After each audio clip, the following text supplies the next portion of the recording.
Muy bien. Muy buenos días, estimados estudiantes. Sean bienvenidos a la cátedra de redes de computadoras 2, como parte del programa de carrera de desarrollo de software del Instituto Sudamericano. Muy bien, me presento. Mi nombre es Juan Prado. Voy a ser su docente en esta materia. Bueno, tengo entendido que la planificación era con otro docente. Sin embargo, hubo unos inconvenientes, entonces tuvimos que hacer el cambio de docente y me parece que de horario en último momento. Más sin embargo, pues eh, vamos a seguir los mismos lineamientos de la materia. En realidad vamos a seguir lineamientos con algunos valores agregados. Pues el objetivo de esta materia más que todo es que se enriquezcan con bastante conocimiento y de mi lado conocimiento práctico que estoy seguro que les va a ayudar bastante en el ámbito laboral.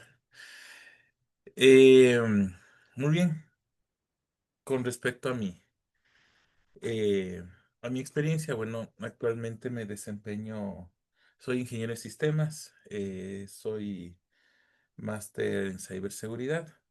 Actualmente me desempeño en la empresa de transporte de pasajeros de Quito, o más conocido como Trole de Quito. Ahí pues hago funciones de oficial de seguridad informática, lo cual pues me ha permitido tener experiencias de todo tipo de conocimientos, de mantenimiento de computadoras, soporte, obviamente redes y telecomunicaciones, base de datos, un poquito de desarrollo. Entonces es algo que la especialidad de seguridad informática pues da ventaja y obviamente exige un poquito saber de todo un poco en la materia en la carrera de informática o en las ciencias computacionales. Muy bien.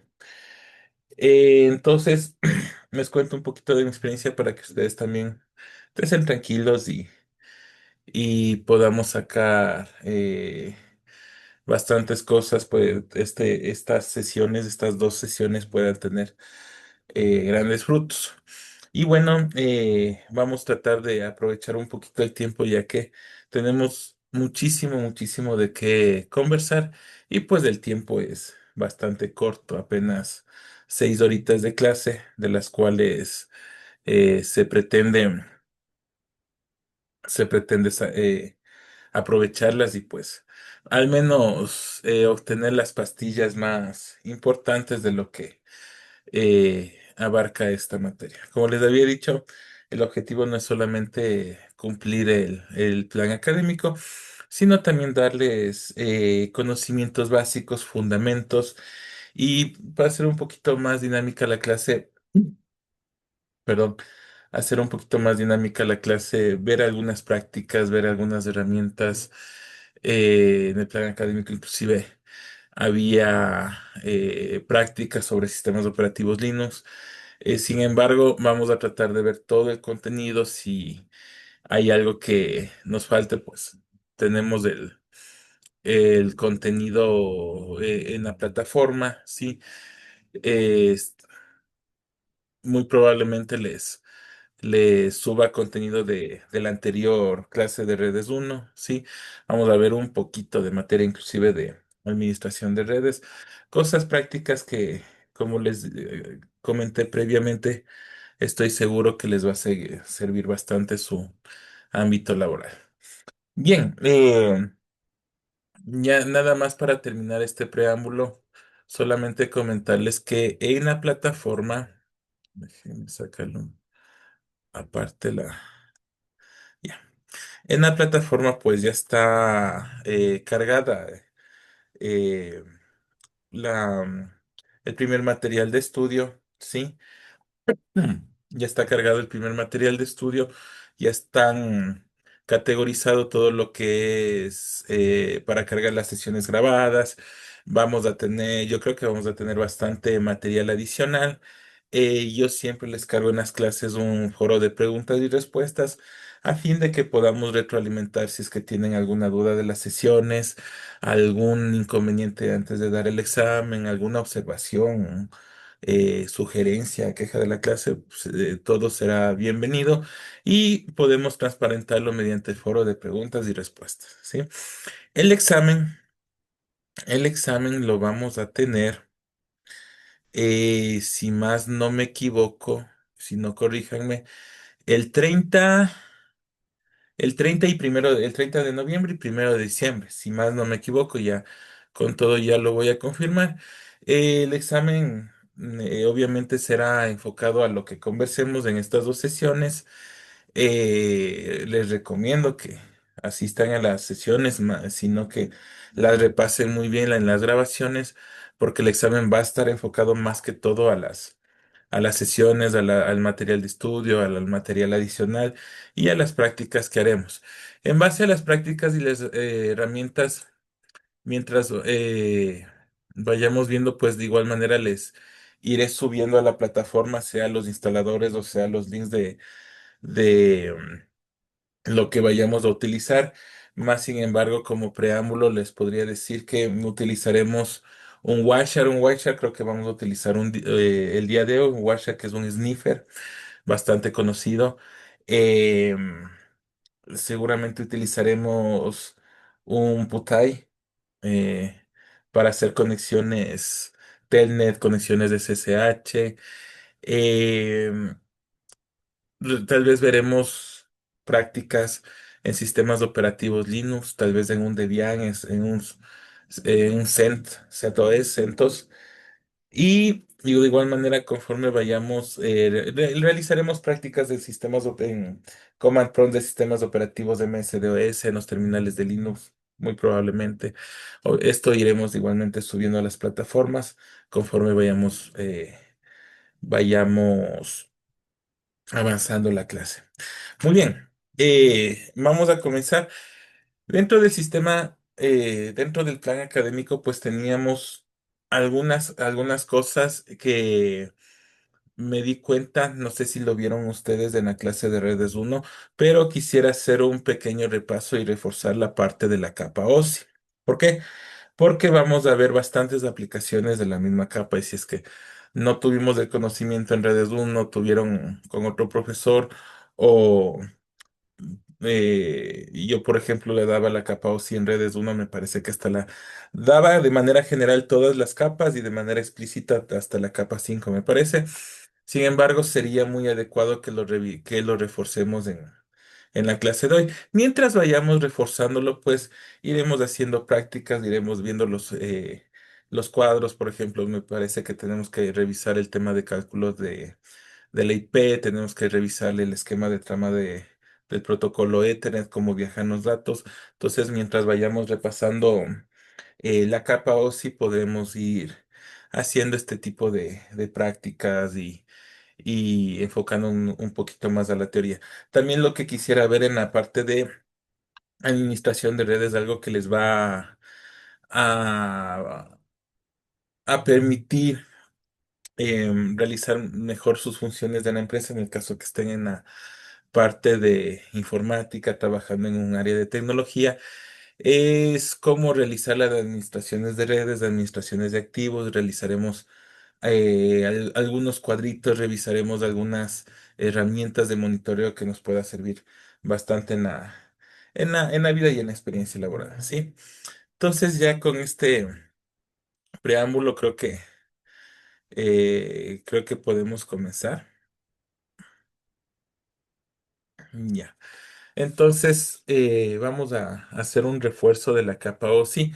Como seguramente vimos en la clase en la materia anterior, tenemos dos protocolos, reglas de red o suites o interacciones, podríamos decirse, o dos modelos de protocolos de red o reglas de red. La una es el modelo OSI y el modelo TCP. Existen dos modelos en el transcurso de la historia, pues la IEEE ha ido tratando de homologar los modelos de red. Antes, hablemos desde unos 45 años cuando se estaba creando el Internet, cuando se estaba creando las redes de datos, pues cada fabricante de computadoras tenía sus protocolos de red. IBM tenía sus propios protocolos de red. eh, Hewlett Packard, que también era uno de los principales fabricantes de computadoras, tenía su propio protocolo de red. Apple, que de igual manera incursionó en el campo de la computación, tenía su propio protocolo de red. Entonces, esto monopolizaba un poquito el mercado. En el sentido de que, ¿quieres enviar un correo electrónico de computadora a computadora? Pues tienes que, la persona que manda el correo electrónico tiene que tener la misma marca de mis computadoras, si no, no puedes mandar. ¿Ya? Entonces, por ahí iba la cosa. ¿Qué era lo que hizo la IEEE, el Instituto de Eléctricos y Electrónicos Mundial? Me parece que así son las siglas.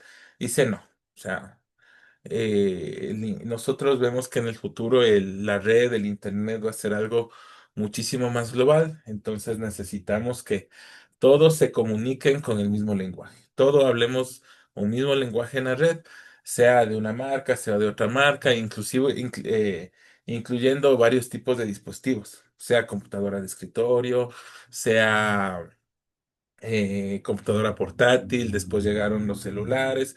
No, todos deben comunicarse mediante el mismo protocolo. Entonces empiezan a crear los protocolos de red. Hay, hay dos protocolos de red, dos formas de representar los protocolos de red. El uno es del modelo IPTCP, que conforma cuatro capas, y el modelo OSI, que se conforma de siete capas. ¿Por qué? Estudiamos o en las universidades, en las instituciones educativas, se da más el modelo OSI que el modelo TCP/IP. Porque, y es algo que yo siempre les he dicho a los estudiantes, inclusive a los compañeros de trabajo, el modelo IP-TCP es más fácil de estudiar, sí, pues, eh, apenas son cuatro capas. Cuatro capas es muchísimo más fácil de estudiarlas y de memorizarlas. Sin embargo, en la vida práctica, el momento de diagnosticar una red, cuando una red se cae, se daña, hay problemas, el momento em, de ver por dónde pasan los tramos, de analizar una red, de configurar una red, es muchísimo más fácil hacerlo con el modelo OSI. ¿Por qué? Porque en el modelo OSI, como tiene más capas, es más fácil identificar en qué parte está el tramo, en qué capa está el tramo, en qué capa existe el problema. ¿Ya? Tengo una capa, perdón, tengo un error en la capa de internet, pero será en el ámbito de conexión, será en el ámbito de enlace de datos, será en el cifrado, ¿en qué será? ¿No? Entonces nos dificulta un poquito más el diagnosticar específicamente. Pero si yo digo, tengo en el modelo, si tengo un error en la capa 2 en la capa de enlace de datos. Ya, muy bien, entonces puede ser dos cosas. O está mal conectado el cable, pues tiene que ver con la capa anterior, la capa física, o tal vez hay un problema con el proveedor, en la capa de enlace de datos, conexión afuera, el proveedor de internet. Entonces, muchísimo más fácil empezar a diagnosticar los errores por los daños que pueden haber dentro dentro de una comunicación o dentro de una conectividad de red. Y entonces con esto, pues, podemos analizar mucho más fácil, podemos poner controles de seguridad informática. Yo no en la clase de redes, en la clase de seguridad informática, yo siempre les he dicho o siempre les pregunto a los estudiantes, a ver, tal persona, ¿en qué trabajas? Trabajo en el área de sistemas, ya. Si yo me voy a tu empresa con una computadora personal y me conecto a un punto de red por cable de red, mi computadora va a tener una dirección IP y se quedan callados. Y unos me dicen, sí, sí, así tranquilamente. Sí, sí, nosotros tenemos activado el servicio de HCP y pues le va a dar una IP y usted ya puede navegar a Internet, lo cual está mal, está grave, porque cualquier persona puede conectarse a la red, puede conectarse a los servicios, puede conectarse a los servidores, tener conexión directa y empezar a hackearlos. ¿Ya? ¿Qué ha sucedido? ¿Ya? Entonces, ese tipo de controles, evitar que dispositivos no autorizados entren a la red, es muchísimo más fácil configurarlos cuando analizamos nuestra red desde la capa OSI, ¿ya? Entonces, obviamente hay ventajas y desventajas, ¿no? Pero en este caso las ventajas de estudiar el modelo OSI son muchísimo más grandes que estudiar el modelo TCP/IP, ¿ya? Muy bien, entonces... como habíamos comentado, los protocolos de red son reglas y procedimientos que definen cómo los dispositivos, sí, los dispositivos computacionales se van a comunicar entre sí. Como habíamos dicho, actualmente no solamente se configurará no solamente se conectará a un solo tipo de dispositivos, sino tendrán ya la misma comunicación, computadoras, laptops, celulares. Ya estamos en la época de los dispositivos IoT. Cualquier dispositivo que pueda comunicarse a Internet se comunicará mediante el mismo protocolo. Cámaras de videovigilancia, los dispositivos de Alexa, dispositivos de domótica, ya las luces, las casas se conectan a Internet, ¿sí? Y desde el celular podemos prenderla, desde el celular, desde comandos de voz, podemos prender las luces, las refrigeradoras ahora nos indican qué tienes, qué comida te hace falta, cuál es el menú para esta semana.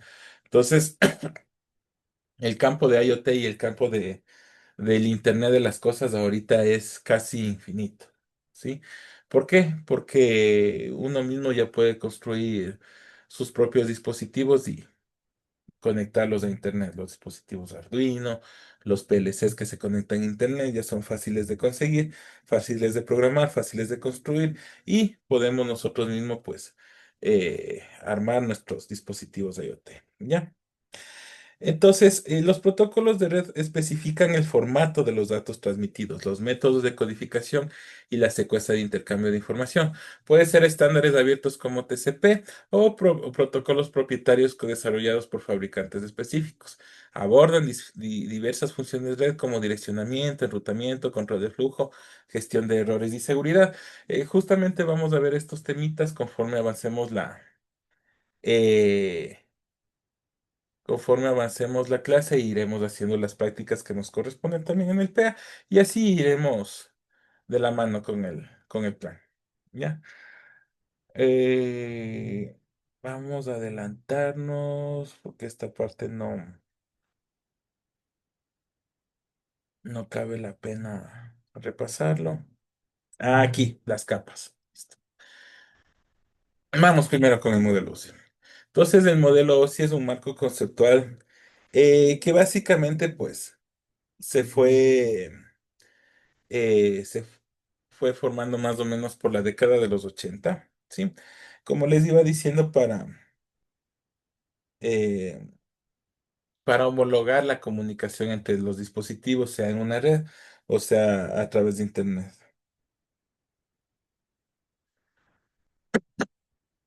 Y como lo habíamos comentado, divide el proceso de comunicación en 7 capas, cada una con funciones y responsabilidades específicas, ¿sí?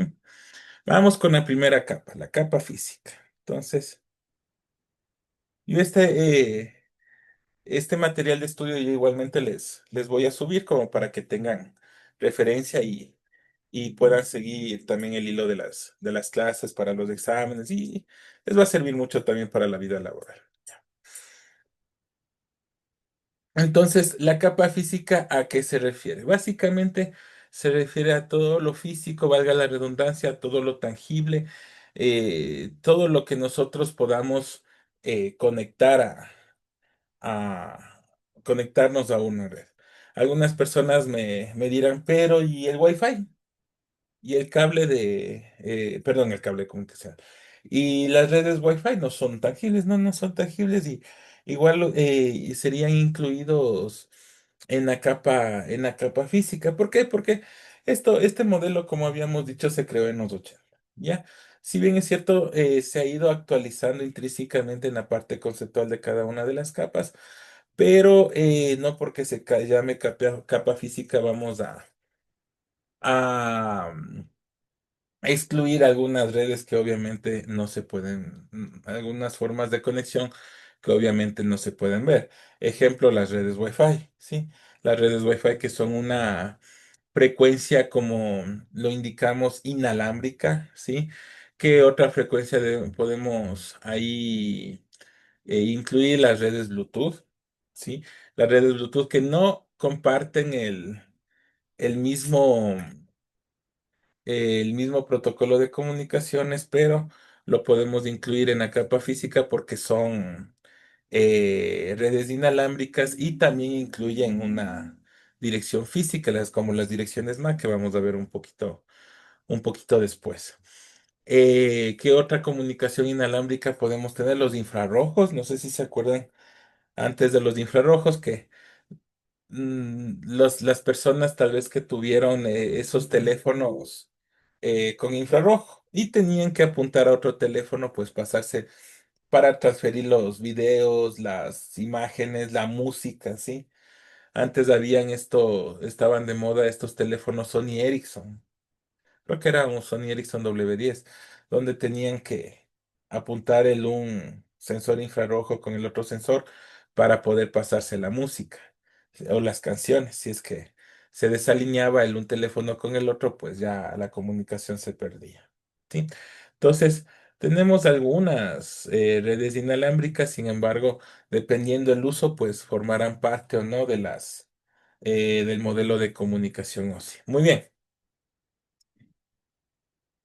Entonces, la capa uno se encargará de la transmisión de bits a través del medio físico, como cables de cobre, fibra óptica, o aquí mismo lo dice, u ondas de radio. ¿Sí? Define aspectos como la topología, física, la codificación de datos y la señalización. Entonces, aquí es donde nosotros definimos los conocidos mapas de red, ¿sí? O la conocida topología de red, cómo va a estar conectado nuestros cables, cómo se va a hacer el cableado estructurado, en dónde va a empezar la fibra óptica, en dónde va a acabar la fibra óptica y empezar los cables de red, donde habrá switches, routers, todo ese tipo de cosas se lo definen aquí. ¿Ya? Aquí se define cómo va a ser nuestra topología de red. ¿Qué es la topología de red? En el caso que no lo sepamos, vamos a ver topología de red para mostrarles una.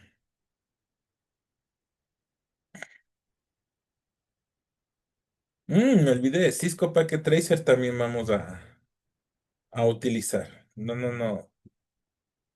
Por lo menos haremos una práctica sencillita de Cisco Packet Tracer y si nos queda tiempo haremos una VLAN inclusive. Una VLAN o una configuración interVLAN. Ya. A ver, aquí. Este también puede servir.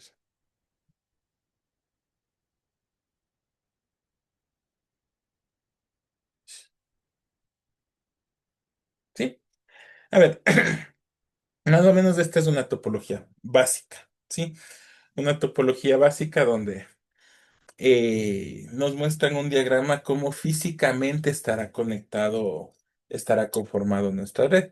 Y obviamente en una topología básica siempre debemos identificar elementos básicos. ¿Cuál será uno de los elementos básicos? Será obviamente el Internet. ¿Sí? El Internet donde eh, donde obviamente saldrá todo saldremos a la consulta de datos, estarán expuestos servicios de tecnología, intercambiaremos información, etcétera, etcétera. ¿Ya? Siempre debemos tener en cuenta que dentro de una topología de red, como les había comentado, habrán elementos o cosas básicas. El Internet, habrá un enlace de datos. Aquí a este diagrama le falta un enlace de datos. Yo diría que a este diagrama también en la parte de seguridad le falta un firewall.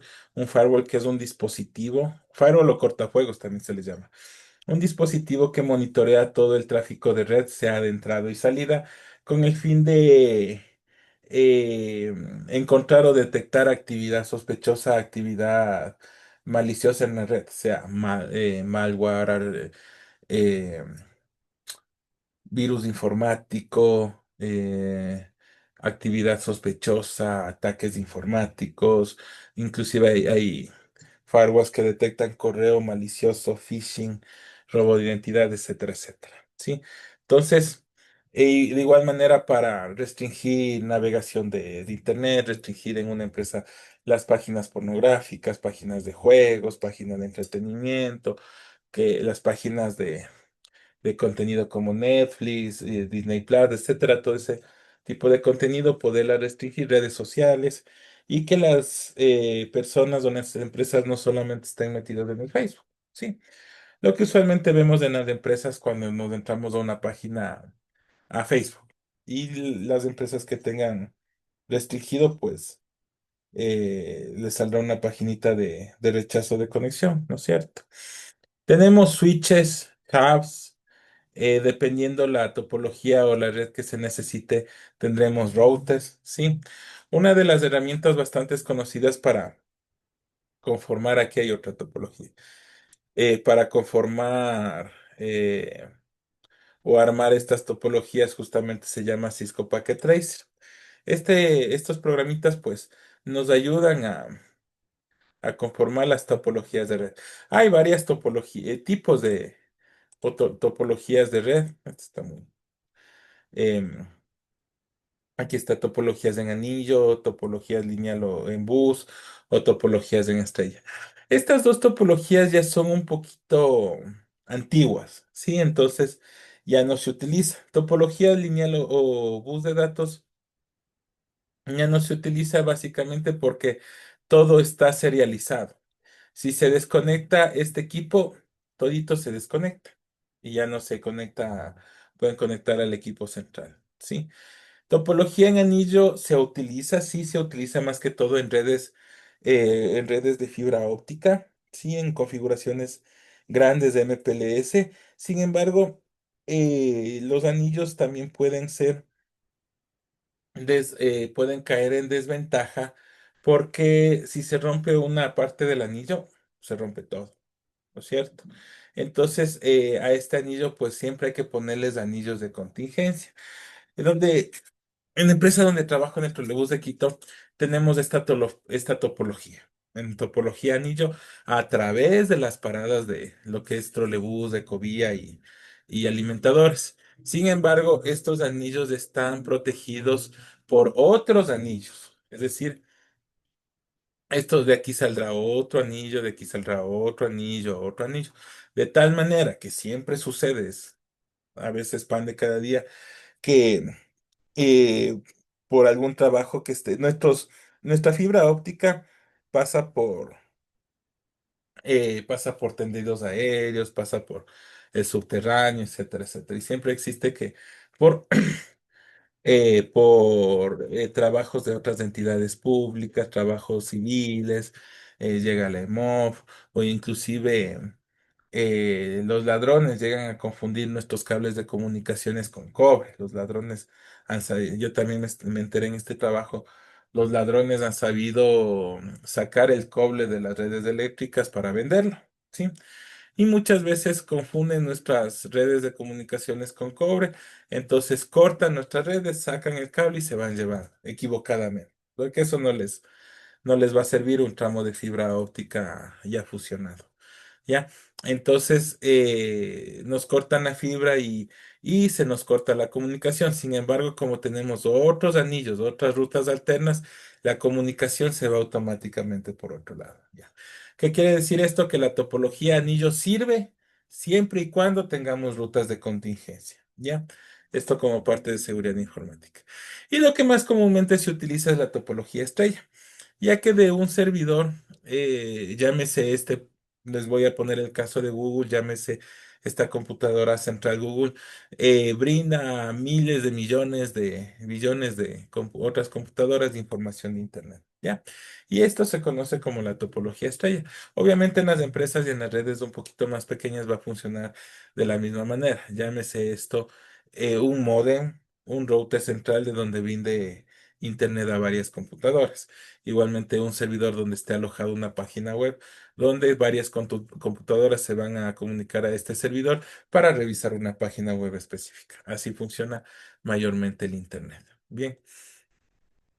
Entonces, como les había explicado, la capa uno se refiere a eso, definir físicamente, valga la redundancia, cómo va a estar conformada nuestra red, qué materiales físicos o ondas de transmisión vamos a utilizar. Tal vez hasta aquí alguna pregunta.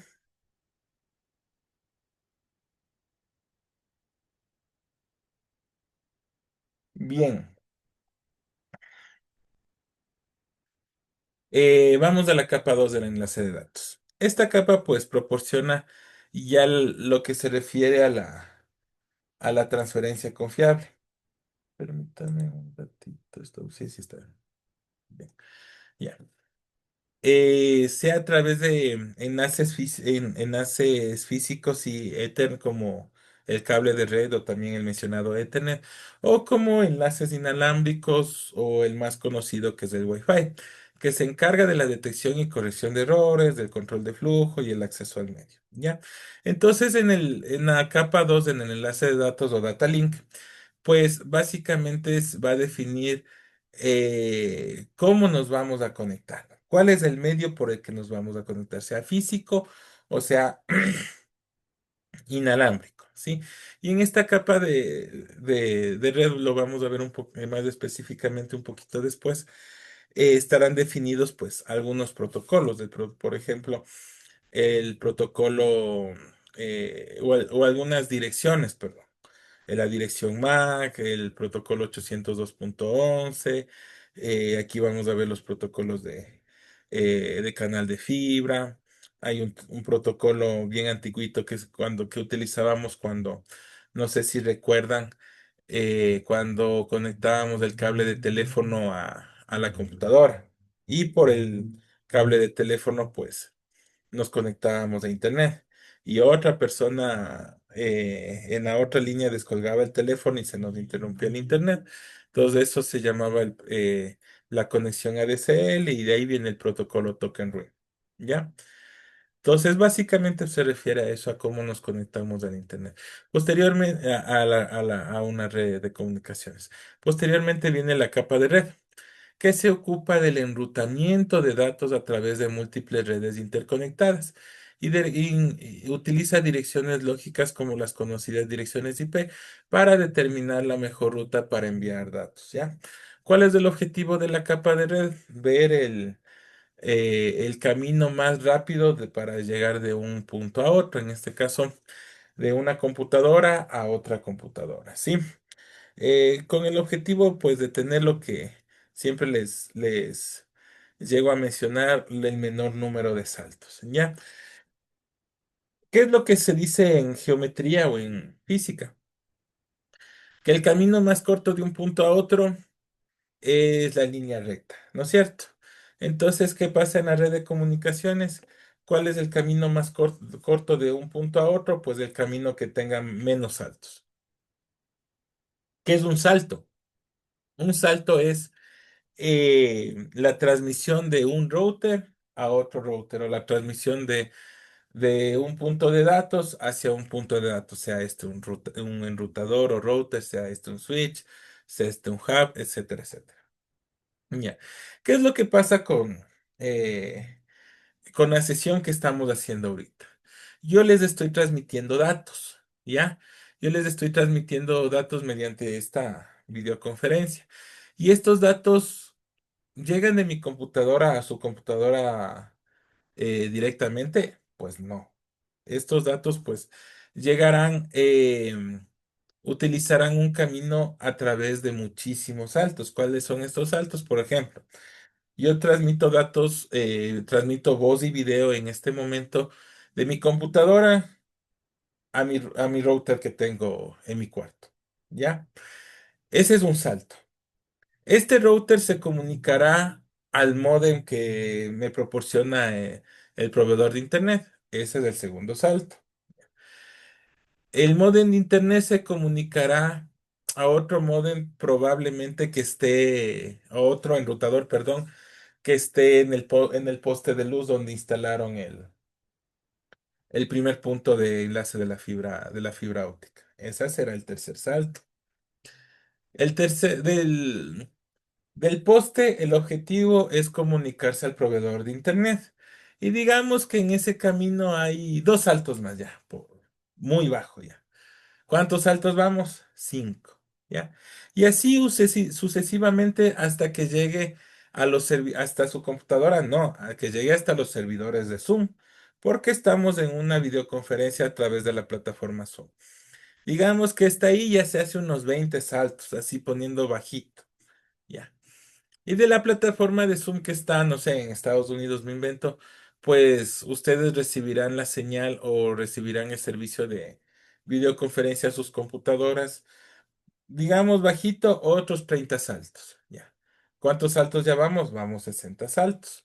Ventajosamente existe la velocidad de la luz, ¿sí? Entonces por eso estamos recibiendo esta transmisión casi a tiempo real, no a tiempo real, casi a tiempo real, ¿ya? Entonces, toditos de estos saltos pues son enrutados perdón, por esta capa, me he saltado, por esta capa de red. Sí, todo este enrutamiento, toda esta planificación del camino lo realiza la capa de red. Ya. ¿Qué es lo que pasa en seguridad informática? Eh, Cuando un hacker ataca una computadora y realiza, pues, se entra a una empresa, a un servidor, hace daños en la página web y tales cosas y se va. Hace el daño. Viene al otro día el equipo de tecnología, se da cuenta que les han atacado. Bueno, arreglan la página web, la vuelven a subir y todo sano. Pues no. Muchas veces las empresas más que todo las de tecnología, dicen, bueno, yo no me voy a quedar así nomás. Ya hice la denuncia todo, pero voy a ver quién fue. Sí, entonces ahí es cuando la policía, fiscalía o las mismas empresas contratan a un informático forense para revisar cuál fue el daño, por dónde entraron, qué hicieron y de ser el caso o haber la oportunidad, quién es el culpable, ¿ya? Entonces se entran al servidor, eh, buscan en los logs de los logs del sistema operativo y se dan cuenta que una persona se conectó desde un punto, desde una IP que proviene, me inventaré de Rusia, ¿ya? ¿Qué es lo que pasa aquí? El informático forense dice, ¿sabe qué? Aquí me dice que se está conectando desde el culpable o el criminal o el hacker se ha conectado desde una IP de Rusia, pero esto probablemente es falso, ¿ya? O probablemente no estoy llegando a los saltos completamente que el hacker desde el origen real del hacker. ¿Por qué? Porque los hackers usualmente para borrar sus huellas, para borrar su rastro, obviamente se comportan como un criminal, utilizan software, proxies, VPNs para enmascarar su origen real, ¿sí? De tal manera que, por ejemplo, yo estando en Ecuador, voy a hackear una empresa de Ecuador, pero para eso no me voy a conectar desde Ecuador. ¿Por qué? Porque voy a tener poco número de saltos y los informáticos forenses seguramente me van a detectar y van a saber desde dónde me conecto. Pero si enmascaro mi origen, si enmascaro mi ruta, me conecto desde una VPN son software de redes privadas, o un proxy, que es una conexión intermedia para llegar a otro punto. Yo digo, me conecto desde Ecuador, me conecto desde China, me voy de ahí, me conecto a Estados Unidos, vuelvo a Pakistán, me invento, de ahí me conecto a Rusia y de Rusia me conecto a Ecuador, no me van a encontrar. ¿Por qué? porque hasta el momento, o a menos que ya tenga software más especializado, hasta el momento una IP es rastreable máximo hasta 35 saltos, como máximo. Más de los 35 saltos, pues ya se pierde, el origen se pierde, ¿sí? Entonces, por eso es importante y obviamente entre más saltos tenga, pues la conexión se va a hacer más lenta, ¿no? Obviamente, entre más me dé vueltas, yo más tiempo me voy a demorar. Si desde aquí, donde yo estoy viviendo, para llegar donde el vecino que vive al frente. Primero me voy al parque que está a 10 cuadras, después me voy a la ciudad que está a 20 minutos, me regreso por el redondel, vuelvo a mi casa y cruzo. Obviamente me voy a demorar más que cruzar directamente a la casa del vecino, ¿cierto? Entonces, por eso es importante que la capa de red planifique la ruta más corta. Sí, por temas de velocidad, por temas de latencia y obviamente por temas de trazabilidad. Cuando hablamos de algún crimen informático, algún ataque, pues conviene bastante el tema de trazabilidad que tenga el menor número de saltos. Muy bien.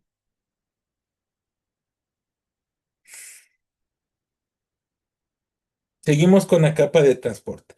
La capa de transporte es una capa bastante importante, ya que como su nombre lo dice, esta capa proporciona la comunicación de extremo a extremo entre dispositivos finales.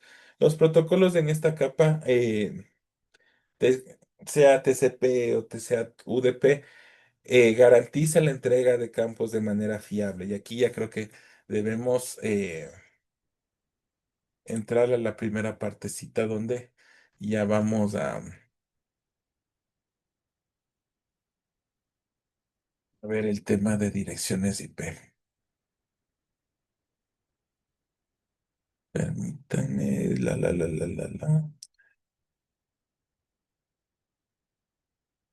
Ya.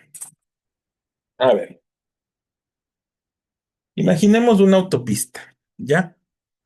Una autopista donde obviamente van a ingresar los automóviles, las motos, los buses, ¿sí? Esta autopista es nuestra capa de transporte. Y obviamente entre más carros exista en autopista o pongámoslos, o es decir, entre más información exista en la autopista, obviamente la autopista va a llenarse. Y si es que no nos medimos o si es que hay muchísimos carros, esta autopista puede llegar a colapsar. ¿Y qué va a provocar? Va a provocar tráfico. Y el tráfico que va a hacer, va a hacer que los automóviles, los medios de transporte vayan más lento, ¿no es cierto? Entonces, ¿qué se necesita para que los carros vayan más rápido, para que los transportes de vía de tipo terrestre vayan más rápido? Pues necesitamos que la autopista sea más grande, que la autopista sea que más ancha, que tenga más carriles, ¿no es cierto? Y de esta manera, pues, vamos a aflojar un poquito más el tráfico. Igualito es en Internet. Por eso existen los planes de datos. Por eso existen los planes de banda ancha.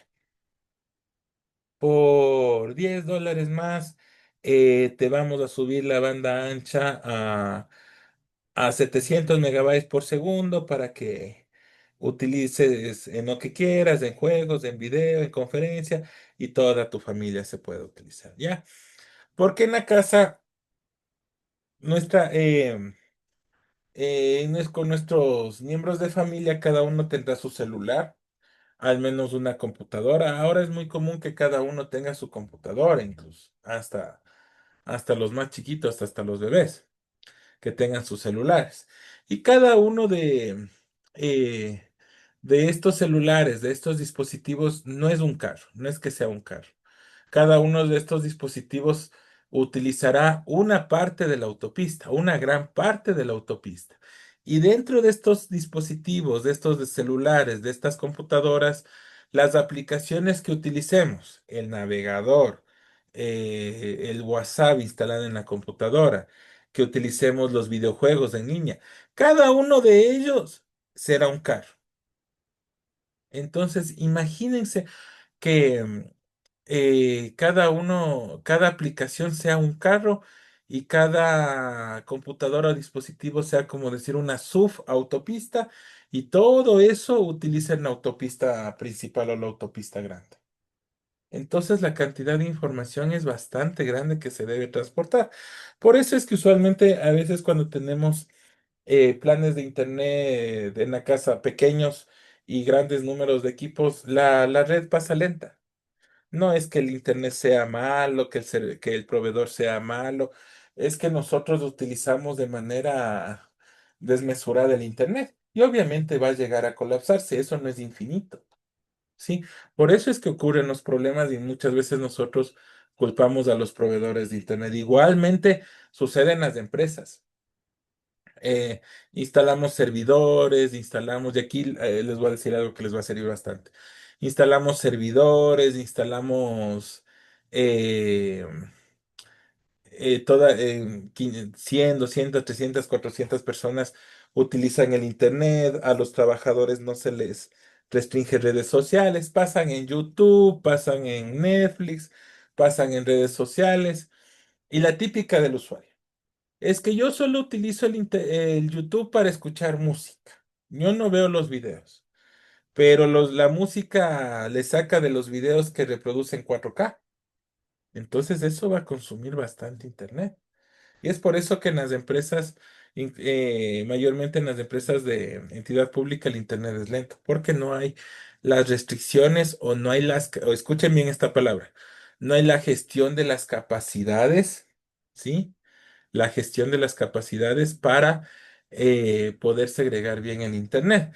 Entonces, esto de la gestión de capacidades se utiliza bastante en el área de tecnología, porque nosotros debemos analizar cuál es nuestra capacidad de recursos para brindar a los usuarios.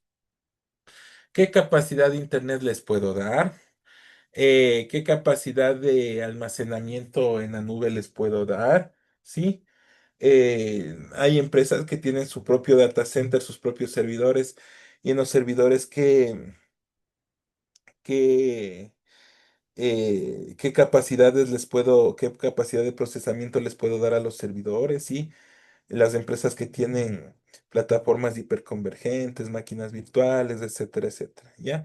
Entonces, ¿cómo se llama esto? El análisis de capacidades. Es un término que se utiliza bastante en el área de tecnología, que sirve para definir qué recursos le doy a la empresa, ¿sí? O qué puedo brindar a la empresa y que obviamente esto me sirva o me prevalezca durante el año hasta que pueda comprar o adquirir más recursos, como más ancho de banda en internet, más procesador, más procesamiento, más almacenamiento, etcétera, etcétera, etcétera. Pero esto debe ser adquirido mediante un análisis de capacidades, ¿ya? Entonces, esto es bastante importante. Entonces,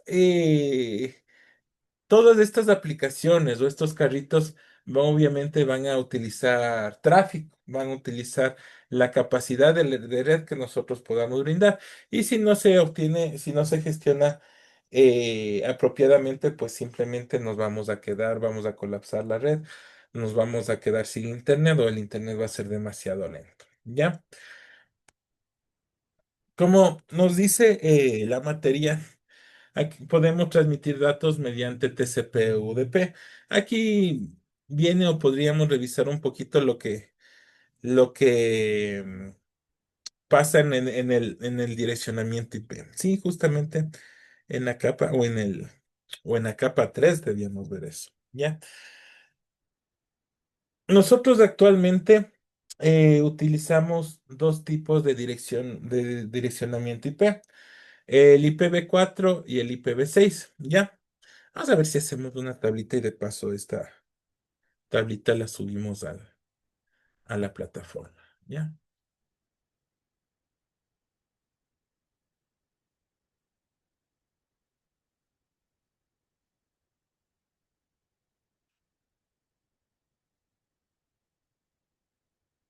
Vamos a ver.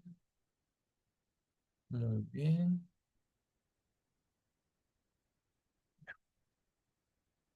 Vamos a ver. Vamos a poner aquí direccionamiento IPv4, que es la más básica que vamos a ver ahorita. Primero, y como principio básico, ¿qué son las direcciones IP? Sí, esta es parte de redes uno, pero vamos a hacer un reforzamiento rapidito. Yo siempre les pongo, vamos a poner el Google Maps. Yo siempre les hago este ejemplo a los chicos. Y voy a quitar rápidamente el mapa antes de que se hayan dado cuenta dónde vivo. Este es el croquis de Quito, básicamente. Ya. Y se encuentran dos amigos en la calle Selva Alegre y Sobrino y Minayo. Muy bien. Entonces, se encuentran dos amigos, dice, ¿qué tal? ¿Cómo estás? No te he visto hace tiempo, ta, ta, ta, ta. ¿Sigues viviendo en el mismo lugar? Me dice, el otro amigo le dice, no, yo vivo, yo estoy de visita en Quito, pero yo me mudé, ¿sí? Vamos, no, vámonos acá al sur. Vamos. Bien al sur. Ya me está yendo mucho. Acá, vamos a Loja. Ya. Entonces el amigo le dice, yo me mudé a la calle Cristóbal Colón y Simón Bolívar. Y el otro amigo le responde, chuta, esas calles yo no las conozco. ¿En qué sector de Quito vives? Le dice, ah, no, es que yo no estoy viviendo en Quito, yo me mudé a Loja. El otro amigo le reclama con toda la razón. Pero entonces, primero dime que estás viviendo en Loja, porque obviamente en Quito no existen dos calles que se crucen Cristóbal Colón y Simón Bolívar, ¿no es cierto? Entonces, del mismo modo, funcionan las direcciones IP, ¿sí? Sobre todo las direcciones IPv4. Si yo no conozco la red, ¿sí? Si yo no conozco, o peor, si yo no estoy en la misma red que está otra persona, muy poco probablemente van a poderse ver o le va a poder reconocer. Si yo a mi amigo le digo, uy, chicas, ya por acá ya no ha habido más pueblo ya.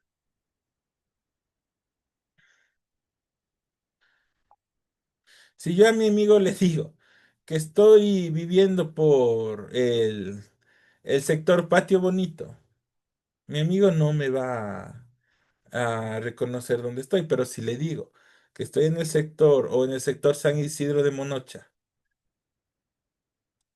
pero en Colombia muy poco vas a saber dónde vivo, ¿sí? Entonces, lo mismo sucede con las direcciones IP. Las direcciones IP es como para saber dónde uno se encuentra una casita, ¿ya? Movámonos ya a la parte de acá. Las direcciones IP, vámonos acá, vámonos al CMD. Les voy a dar mi dirección IP. Ya, ya, vamos, me voy. Les voy a decir, esta es mi dirección IP. Y cualquiera se va a asustar y me va a decir, pero profe, ¿cómo nos va a dar su dirección IP? Cualquier persona le puede hackear, que esto, que el otro. Yo le digo, no, porque ustedes en su casa también pueden tener la misma dirección IP, ¿sí? Pero esto es en su casa. Esto, en redes domésticas, ¿no? Cada red doméstica tendrá sus IPs privadas. Por eso es dentro de su casa, ¿ya? Yo cuando salga a internet y ¿qué es lo que hago? Me voy a Google y pongo ver mi IP pública, ¿ya? Y me conecto cuál es mi IP pública, me va a dar una dirección IP. Y esa dirección IP sí ya no les puedo dar, porque es mi dirección IP pública que le envío al mundo para que sepa que estoy en Ecuador. ¿sí? Y ahí si es que una persona con intenciones malas, por decirlo así, sabe mi IP pública, ahí sí puede llegar a mi computadora desde cualquier parte del mundo. Es por eso que les decía, si el amigo que vive en Loja le da la calle Cristóbal Colón y Simón Bolívar, yo no voy a saber cómo llegar a su casa. Ah, pero si me dice calles Cristóbal Colón y Simón Bolívar en la ciudad de Loja, en país de Ecuador, yo ahí sí me voy a dar cuenta. Idéntico, idéntico. Funcionan de las direcciones de IP privadas y públicas, ¿sí? Em, por ahí, por ahí me estaban diciendo, ah, entonces yo con IP pública ya puedo saber dónde una persona está geográficamente hablando. Sí y no. Aquí les voy a enseñar algunos comandos. La misma, vamos a hacer la prueba con la misma página del instituto. Ya. Bueno, antes que nada, si no sabían el comando para ver para ver la IP de una computadora, yo voy a utilizar el comando ipconfig. Esto en Windows, por si acaso. En Linux, yo utilizo el comando ifconfig. En algunos Linux, en otros Linux, por ejemplo, en Kali Linux, yo tengo que ocupar el comando ipaddress. Y ahí me da la información de las direcciones IP que estoy utilizando. Como estoy en Windows, vamos a utilizar ipconfig. Está muy pequeño, le hago más grande. Señor Cristian, ¿me puede confirmar si ahí está bien? ¿O le hago más grande? Sí, sí, está bien, sí se le puede visualizar. Ya, muchas gracias. Ya. Entonces yo cojo el comando ipconfig y me va a entregar todas las interfaces de red que yo tengo en mi computadora. Yo utilizo bastante lo que se llama las máquinas virtuales. Entonces, por eso tengo algunas. Ah, y también tengo adaptadores de red USB. Entonces, por eso me aparece un montón de interfaces de red aquí, ¿ya? Pero, por ejemplo, mi interfaz de red, la principal es esta, ¿ya? Por aquí me estoy comunicando a Internet. Entonces, aquí me dice la dirección IPv4. Esto es de parte de redes 1, entonces estamos pasando rapidito. La máscara de subred, que vamos a ver un poquito más después cómo calcularla, la puerta de enlace predeterminada, ¿sí? Usualmente la puerta de enlace predeterminada es el primer host o el primer secuencial de la red que nosotros estamos usando. Ejemplo, si yo estoy utilizando la red 192, 168, 100 punto, lo que sea, ¿sí? Esto será un /24, ya vamos a ver por qué. Mi puerta de enlace podrá ser 192, 168, 100, la cero o la uno, pero casi siempre se utiliza la uno, ¿sí? Por reglamento, por homologación y por buenas prácticas. En las redes empresariales, ustedes también van a ver. eh, chuta, ¿qué pasó?